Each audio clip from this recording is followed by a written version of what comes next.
memberikan motivasi untuk kita semua agar terus berada di jalan yang benar, di atas jalan yang telah digariskan oleh Rasulullah sallallahu alaihi wasallam, yaitu kisah dari seorang tabi'in yang tentunya mereka adalah orang-orang setelah para sahabat, yang bertemu dengan para sahabat dan berada di atas Islam, istiqamah di atas agama Allah, dan meninggal dunia diwafatkan oleh Allah Subhanahu wa taala dalam keadaan muslimina mu'minin. Tabi'in yang akan kita kisahkan pada kesempatan kali ini adalah Abdurrahman Al-Ghafiqi, yang juga disebut sebagai tombak jihad yang terhunus.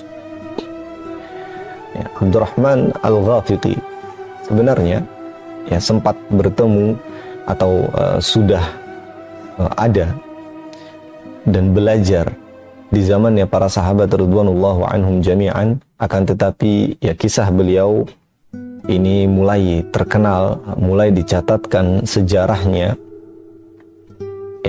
dengan jasa-jasa beliau yang dikenal di masanya atau setelah masa dari Khulafaur Rasyidin, lebih tepatnya di masa Umar bin Abdul Aziz. Abdurrahman Al-Ghafiqi adalah seorang tabi'in yang pernah bertemu dan belajar langsung ilmu dan juga akhlak ataupun adab dari sahabat yang mulia, yaitu Umar ibn Khattab radhiyallahu anhu. Namun kisah beliau ini berawal, artinya masyhurnya kisah beliau ini berawal di masa Amirul Mukminin Umar bin Abdul Aziz, seorang amir atau khalifah di masanya Bani Umayyah, di mana beliau ini adalah pengganti dari Khalifah Sulaiman bin Abdul Malik yang saat itu, atau ketika kisah ini dituliskan, Umar bin Abdul Aziz baru menjabat sebagai Amirul Mukminin. Kemudian langkah pertama yang dilakukan oleh Umar bin Abdul Aziz adalah mengevaluasi dari jajaran pemerintahannya, mengevaluasi hal-hal yang berpotensi yang menjadikan pemerintahannya tersebut rusak, yaitu dengan kemudian beliau meninjau ulang para wulat, para pemimpin-pemimpin, atau bisa kita sebut sebagai gubernur-gubernur di setiap daerahnya. Nah, Umar bin Abdul Aziz jika menemui para gubernur atau para pemimpin daerah tersebut ada celah ketidaklayakan, entah itu dari amanahnya atau dari keluhan-keluhan yang disampaikan oleh rakyatnya, entah itu tentang kezaliman, ketidakadilan, atau kurang sejahteranya rakyat dikarenakan penguasaan dari para gubernur tersebut, maka Umar bin Abdul Aziz akan mencopot secara langsung. Artinya beliau benar-benar meninjau, kemudian mengevaluasi, dan apabila ditemukan satu kesalahan, apabila ditemukan sesuatu yang tidak sesuai dengan apa yang diinginkan beliau, tentunya sesuai dengan tuntunan syariat Islam, maka beliau akan mencopotnya. Dan orang yang pertama kali diangkat menjadi gubernur setelah pergantian tersebut, beliau adalah Samh bin Abdul Malik Al-Khawlani, yang ditempatkan di daerah Andalusia, bahkan sampai kepada wilayah Perancis. Saat itu kaum muslimin sudah berhasil menguasai beberapa tempat di Eropa, termasuk adalah Prancis, namun belum sepenuhnya belum sepenuhnya dikuasai oleh kaum muslimin. Dan gubernur baru itu kemudian mengunjungi Andalus ketika sudah dilantik, sudah diresmikan. Beliau pun Samh bin Malik Al-Khawlani mengunjungi Andalus dan juga mengecek kondisi penduduknya. Langkah yang sama yang diikuti dari pemimpin tertingginya, yaitu Umar bin Abdul Aziz. Dan di antara pengecekan dari Samh bin Malik ini adalah diantaranya mencari apakah masih ada sumber ilmu yang bisa dijadikan referensi oleh para penduduknya, yaitu dari seorang tabi'in, seorang alim ulama. Maka ditemukanlah di Andalus ini, atau mungkin sekarang namanya adalah wilayah Spanyol, ditemukanlah seorang yang alim, seorang yang cerdas, seorang yang berani, dan orang yang zuhud tentunya. Beliau adalah Abdurrahman Al-Ghafiqi. Maka Abdurrahman Al-Ghafiqi pun diajak bicara oleh Gubernur Samh bin Malik Al-Khawlani. Terus mereka berbincang tentang masalah keadaan rakyatnya, kemudian bagaimana meminta Samh ini meminta masukan-masukan dan nasihat-nasihat dari seorang alim ulama yang tinggal di Andalus tersebut, yaitu Abdurrahman Al-Ghafiqi.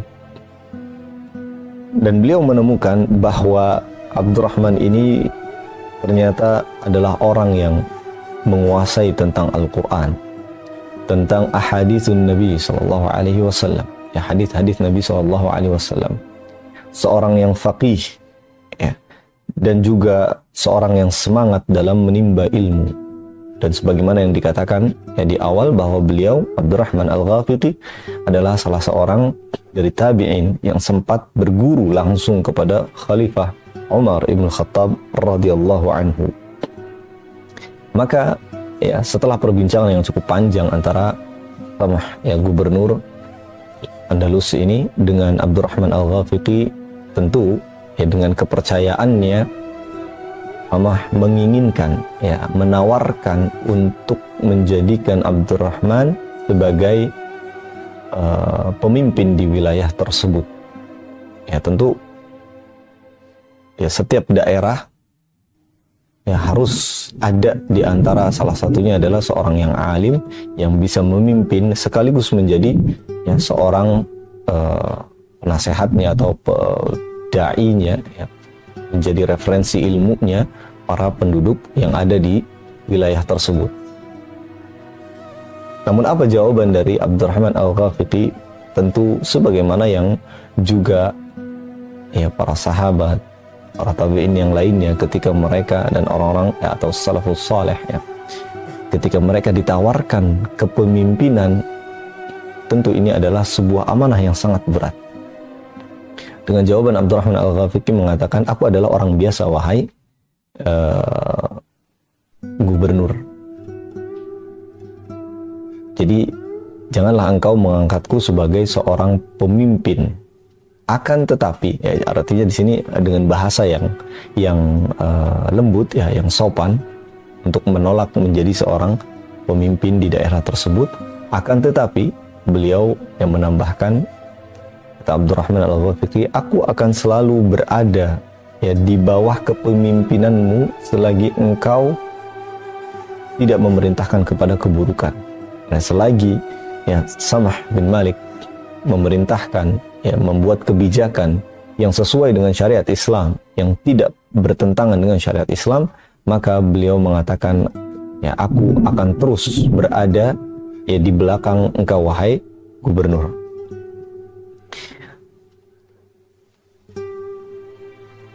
Abdurrahman Al-Ghafiqi kemudian artinya berhasil melobi atau menego Samh bin Malik untuk tidak diangkat menjadi seorang pemimpin. Namun tidak lama berselang, ya, setelah pertemuan tersebut, Samah bin Malik memiliki, ya, tentu sebuah keinginan besar, yang juga tentunya ini adalah, ya, jalan yang telah dicontohkan oleh para pemimpin-pemimpin sebelumnya untuk melebarkan sayap dakwah seluruh penjuru dunia bahkan. Dan beliau, ya, menginginkan untuk memperlebar sayap dakwah ini ke negeri-negeri Eropa. Di antaranya adalah, ya, Prancis yang ingin terlebih dahulu dikuasai, ya, oleh kaum muslimin sehingga dakwah akan tersebar luas di sana. Karena yang sebelumnya, ya, Prancis ini belum sepenuhnya dikuasai oleh kaum muslimin. Gubernur Samah bin Malik, ya, bertekad menaklukkan seluruh wilayah tersebut, ya, Prancis dan juga sekitarnya. Maka kemudian, ya, tentunya setelah dakwah yang disampaikan, tawaran-tawaran kepada pemerintahan yang ada di Prancis, kemudian terjadilah, ya, kesepakatan untuk berperang. Maka Gubernur Samah bin Malik menyerang terlebih dahulu wilayah Prancis. Namun ternyata qadarullah, ya, tentu ketentuan Allah ini adalah sesuatu yang baik, ya, meskipun terlihat akan tidak baik, ya, di antara mata-mata manusia ini. Allah menakdirkan bahwa Samah bin Malik, ya, gubernur ini kalah dalam peperangan, bahkan, ya, syahid di perang tersebut. Ya, beliau meninggal dunia, ya, di peperangan tersebut. Dan posisi kaum muslimin saat itu adalah posisi yang begitu terdesak, hampir-hampir, ya, dihabisi oleh pasukan Perancis. Jika saja setelah tentunya bantuan dari Allah Subhanahu wa Ta'ala melalui seorang pemberani, ya, yang memiliki atau pandai, ya, mahir dalam strategi, yaitu adalah Abdurrahman Al-Ghafiqi. Allah mengutus, ya, dengan wasilah Abdurrahman Al-Ghafiqi untuk meminimalisir kekalahan kaum muslimin saat itu. Artinya, ya, Abdurrahman Al-Ghafiqi menggiring kaum muslimin tidak untuk memenangkan peperangan tersebut, akan tetapi untuk meminimalisir, ya, habisnya kaum muslimin dari serangan Prancis dan sekutunya.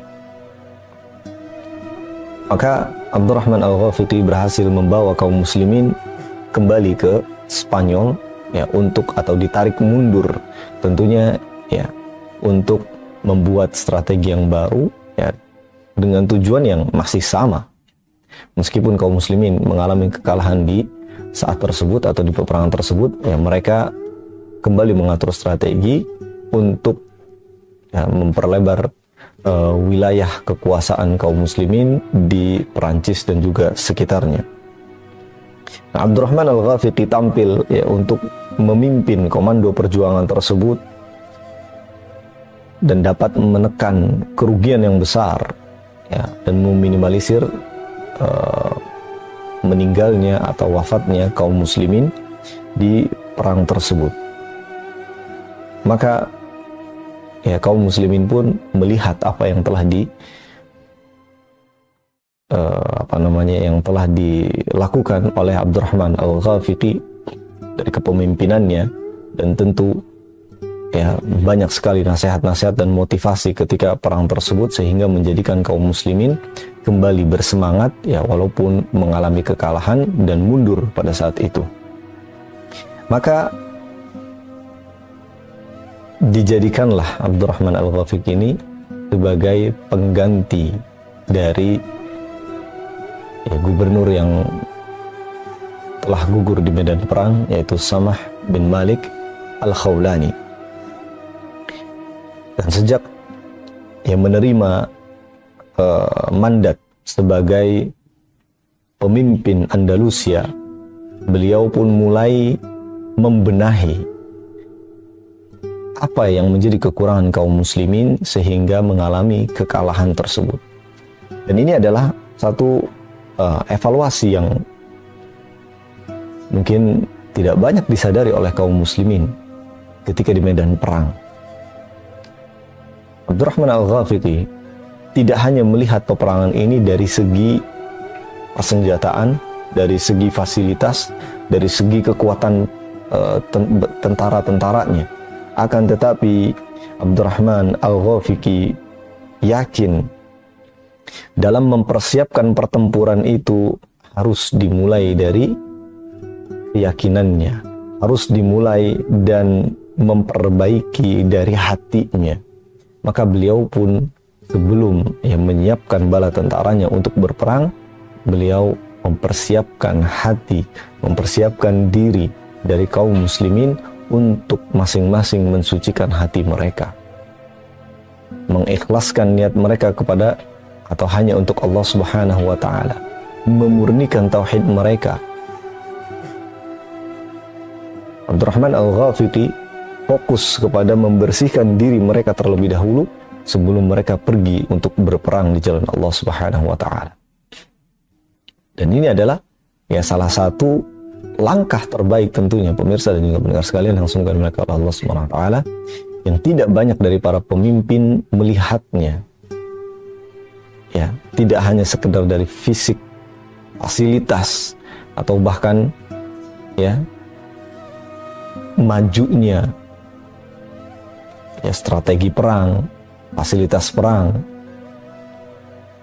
dan berbagai macam bantuan yang lainnya, akan tetapi beliau fokus kepada diri kaum muslimin terlebih dahulu sebelum mereka dipersiapkan untuk berperang di jalan Allah Subhanahu wa taala.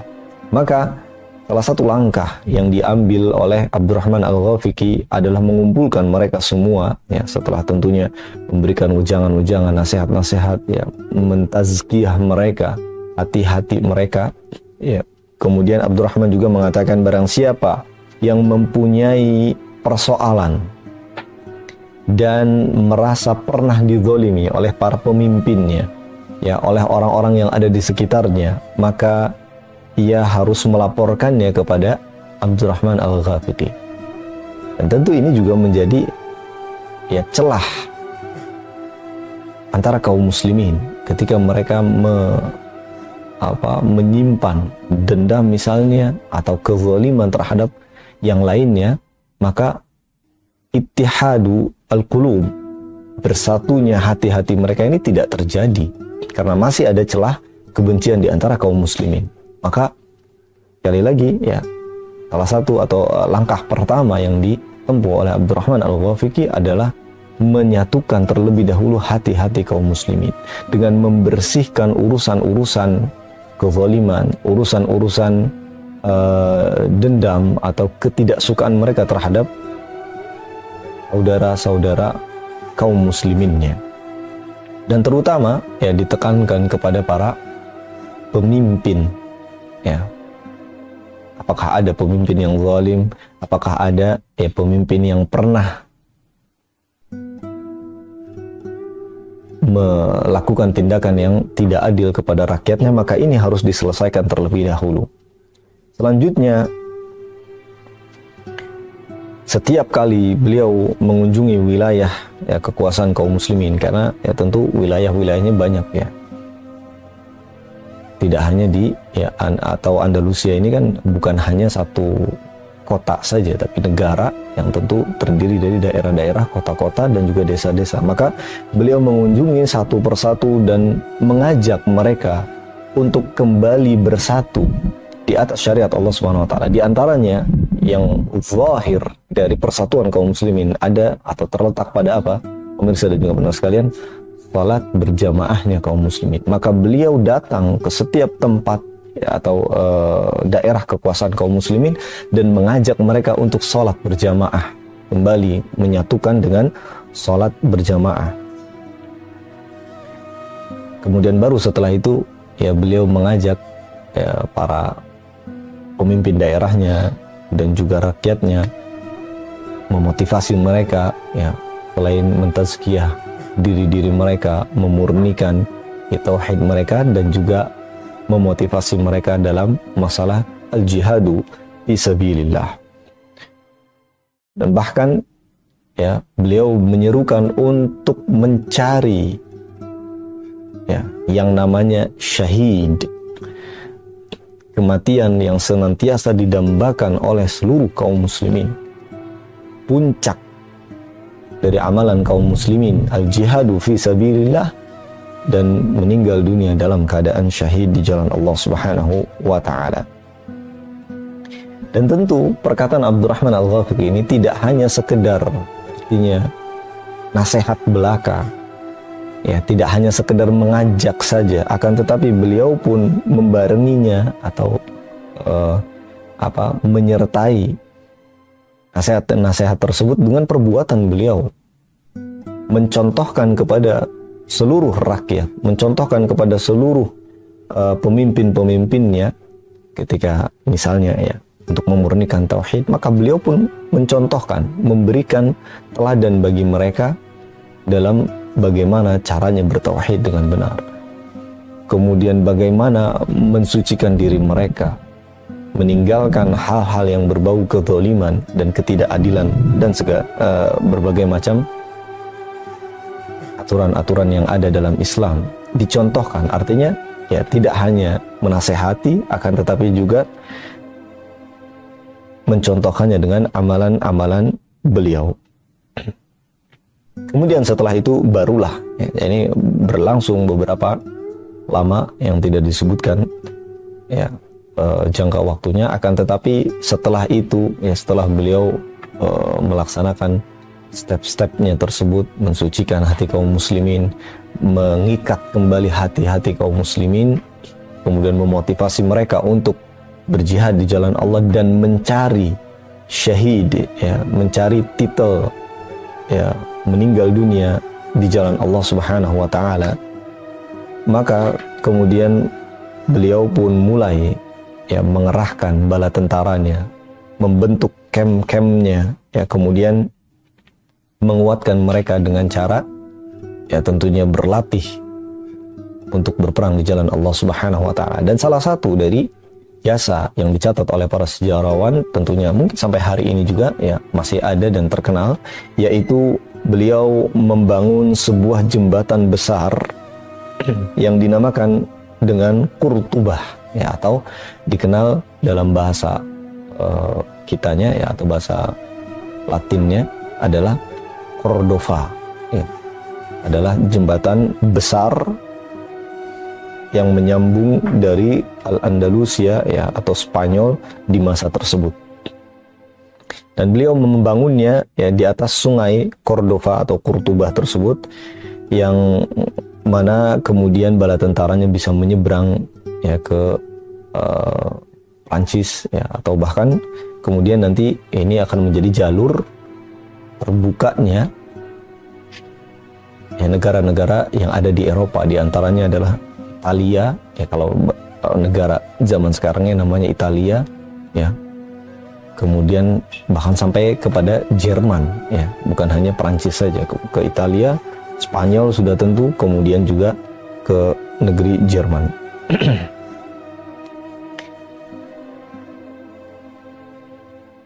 Kemudian pemirsa dan juga pendengar sekalian yang semoga dimuliakan oleh Allah Subhanahu wa taala, Abdurrahman Al-Ghafiqi menyiapkan bala tentaranya dengan salah satu caranya juga adalah ya menyeru kaum muslimin yang lainnya ya, saudara-saudara kaum muslimin yang lainnya di belahan dunia yang lain, entah itu dari Afrika ya, kemudian dari negeri Arab dan juga yang lainnya, menyerukan agar bergabung bersama tentara beliau Abdurrahman Al-Ghafiqi untuk membuka ya, diawali dengan Prancis ya, kemudian sampai kepada Italia dan juga negeri-negeri Eropa yang lainnya.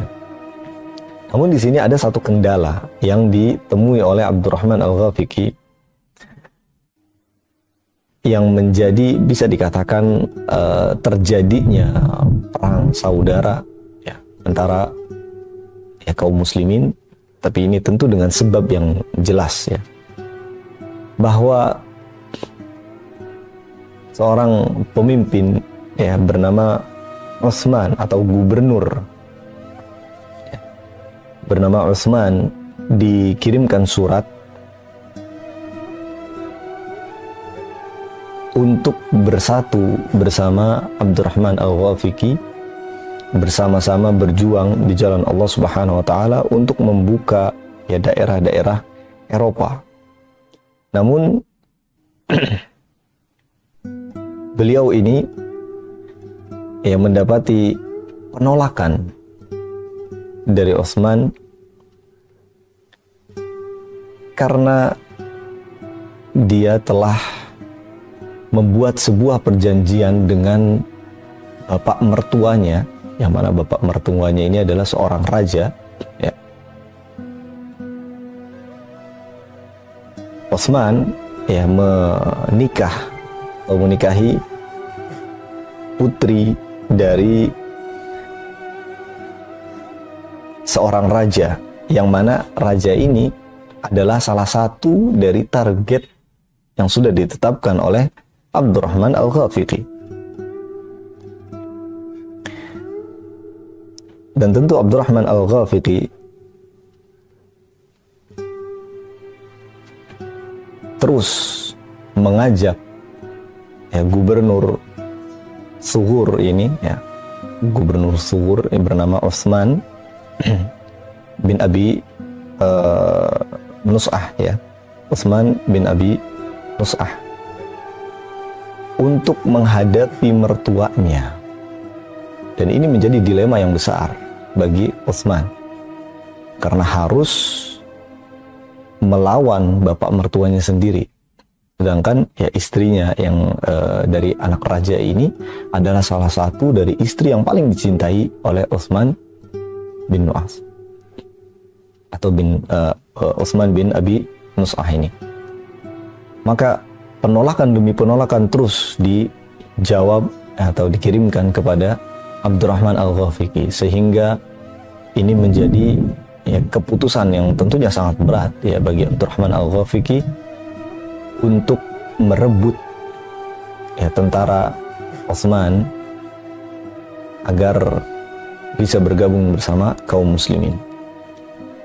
Kenapa Abdurrahman Al-Ghafiqi melakukan hal tersebut? Bukan hanya karena penolakannya, akan tetapi ya bisa kita sebut sebagai pengkhianatan dari Utsman bin Abi Nus'ah ini, yaitu dengan ia melaporkan kejadian ini atau rencana Abdurrahman Al-Ghafiqi kepada raja yang menjadi target ya dari Abdurrahman Al-Ghafiqi.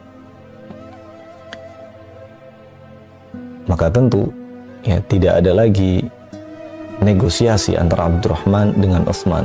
Abdurrahman pun mengirimkan utusan untuk membawa ya gubernur Sughur tersebut, yaitu Utsman bin Abi Nus'ah, ke hadapan Abdurrahman Al-Ghafiqi, hidup atau matinya, sehingga ya kemudian tidak ada lagi pengkhianatan ya, dan juga kaum muslimin kembali bersatu di atas kepemimpinan Abdurrahman Al-Ghafiqi.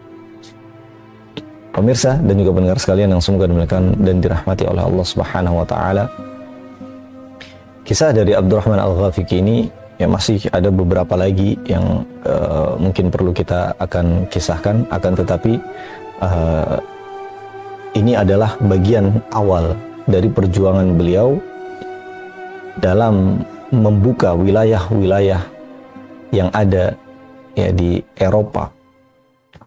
Dan ini adalah awal mula dari langkah ya atau langkah-langkah yang diambil oleh Abdurrahman Al-Ghafiqi dalam membuka wilayah-wilayah tersebut. Maka akhir dari kisah antara Abdurrahman dan juga Utsman, gubernur Sughur ini, akhirnya Abdurrahman Al-Ghafiqi berhasil menyerang ya Utsman dan merebut bala tentaranya, sehingga kemudian ya mereka pun bersiap atau kaum muslimin bersiap untuk menghadapi ya Prancis dan juga sekitarnya untuk membuka jalur atau memperlebar wilayah kaum muslimin. Setidaknya pemirsa dan juga pendengar sekalian yang semoga dimuliakan oleh Allah Subhanahu wa taala, di potongan ya kisah dari Abdurrahman Al-Ghafiqi ini kita bisa mengambil ya beberapa faidah.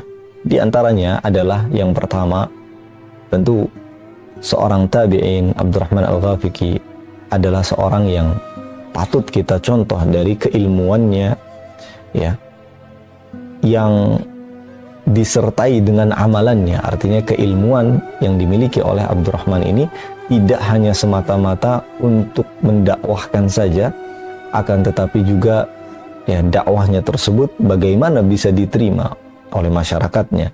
Dan kebanyakan di sana adalah ya tentunya mantan-mantan dari orang-orang yang dahulunya ya belum mengenal Islam, entah itu orang-orang Nasrani ataupun ya dari agama-agama yang lainnya, dari pemerintahan Romawi sebelumnya.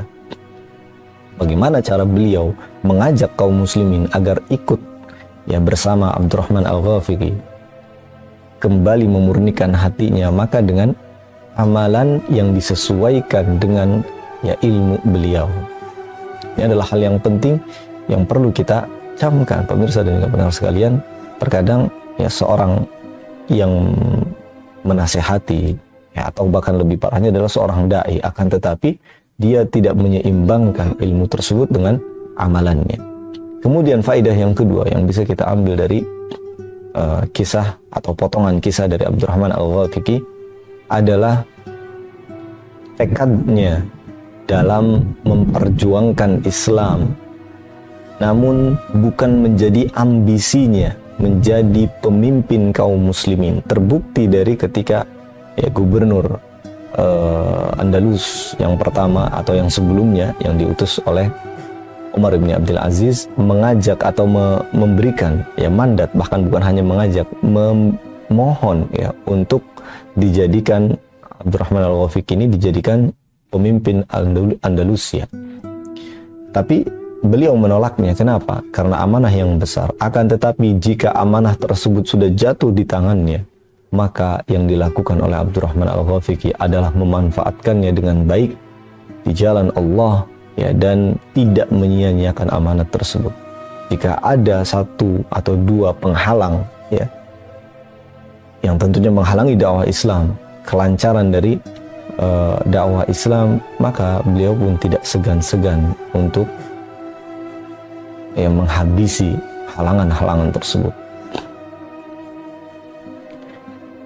Dan itu juga terbukti dari ya, akhir dari kisah ini atau akhir dari potongan kisah ini, yaitu beliau menyerang ya gubernur Sugur ya, yaitu adalah Utsman bin Abi Nus'ah. Pemirsa dan juga pendengar sekalian yang semoga dimuliakan oleh Allah Subhanahu wa taala, kita cukupkan terlebih dahulu ya kisah dari Abdurrahman Al-Ghafiqi ya. Dan insya Allah kita akan lanjutkan di potongan kisah yang selanjutnya, dan tentu faidah-faidah yang lain yang bisa kita ambil dari seorang